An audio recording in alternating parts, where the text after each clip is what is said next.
परमेश्वर जो यज्ञ पुरुष अथवा समस्त यज्ञों के भोक्ता कहलाते हैं, सभी देवताओं के स्वामी हैं और जिस प्रकार शरीर के अंग पूरे शरीर की सेवा करते हैं, उसी तरह सारे देवता उनकी सेवा करते हैं। इंद्र, चंद्र तथा वरुण जैसे देवता भगवान द्वारा नियुक्त अधिकारी हैं, जो सांसारिक कार्यों की देख रेख करते हैं। सारे वेद इन देवताओं को प्रसन्न करने के लिए यज्ञों का निर्देश करते हैं, जिससे वे अन्न उत्पादन के लिए प्रचुर वायु, प्रकाश तथा जल प्रदान करें। जब कृष्ण की पूजा की जाती है तो उनके अंग स्वरूप देवताओं की भी स्वतः पूजा हो जाती है। अतः देवताओं की अलग से पूजा करने की आवश्यकता नहीं होती। इसी हेतु कृष्ण भावना भावित भगवत भक्त सर्वप्रथम कृष्ण को जो भोजन अर्पित करते हैं और तब खाते हैं, यह ऐसी विधि है जिससे शरीर का आध्यात्मिक पोषण होता है। ऐसा करने से न केवल शरीर के विगत पापमय कर्म फल नष्ट होंगे, अपितु शरीर प्रकृति के समस्त कल्मशों से निरापद हो जाता है। जब कोई छूत का रोग फैलता है तो इसके आक्रमण से बचने के लिए रोगानुरोधी टीका लगाया जाता है। इसी प्रकार भगवान विष्णु को अर्पित करके ग्रहण किया जाने वाला भोजन हमें भौतिक संदूषण से निरापद बनाता है, और जो इस विधि का अभ्यस्त है वह भगवत भक्त कहलाता है। अतः कृष्ण भावना भावित व्यक्ति जो केवल कृष्ण को अर्पित किया गया भोजन करता है, वह उन समस्त विगत भौतिक दूषणों के फलों का सामना करने में समर्थ होता है, जो आत्म साक्षात्कार के मार्ग में बाधक बनते हैं। इसके विपरीत जो ऐसा नहीं करता, वह अपने पाप पूर्ण कर्म को बढ़ाता रहता है, जिससे उसे सारे पाप फलों को भोगने के लिए अगला शरीर कुकरों सूकरों के समान मिलता है। यह भौतिक जगत नाना कल्मशों से पूर्ण है, और जो भी भगवान के प्रसाद को ग्रहण करके उनसे निरापद हो लेता है, वह उनके आक्रमण से बच जाता है। किंतु जो ऐसा नहीं करता, वह कल्मश लक्ष्य बनता है। अन्न अथवा शाक वास्तव में खाद्य हैं।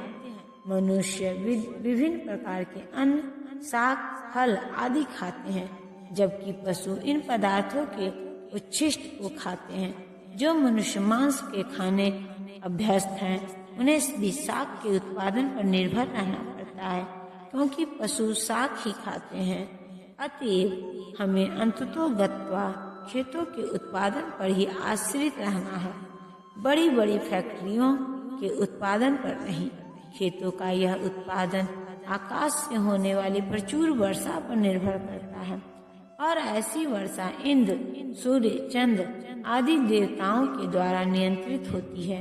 ये देवता भगवान के दास है।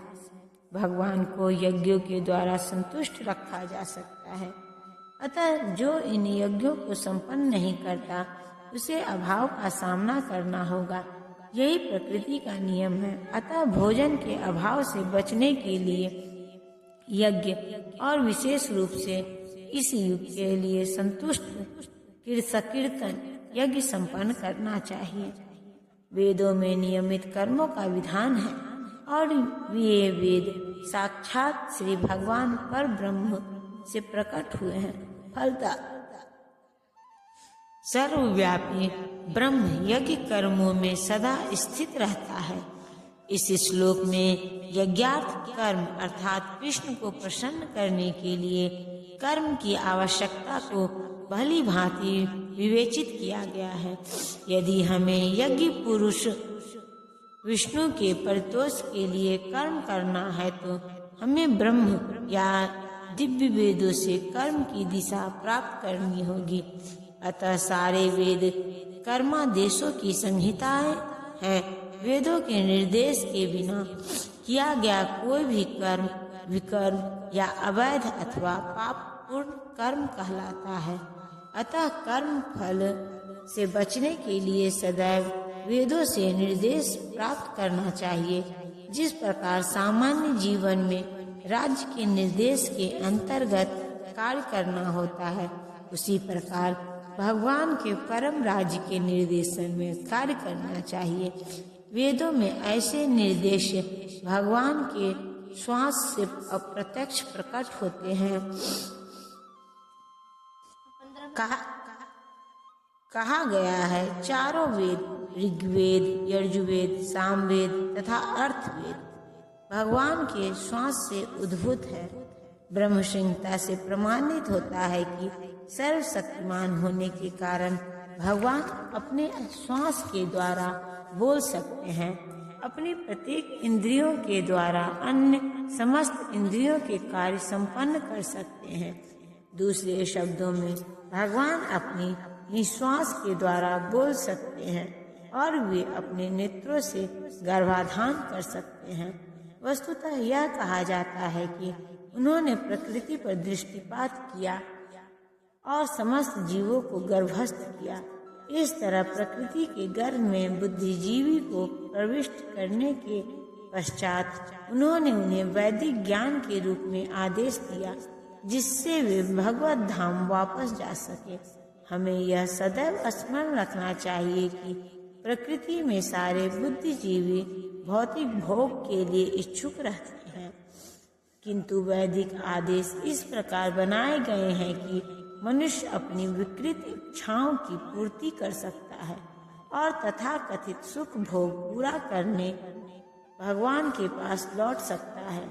बुद्धिजीवों के लिए मुक्ति प्राप्त करने का यह सुनहरा अवसर होता है, अतः उन्हें चाहिए कि कृष्ण भावना भावित होकर यज्ञ विधि का पालन करें।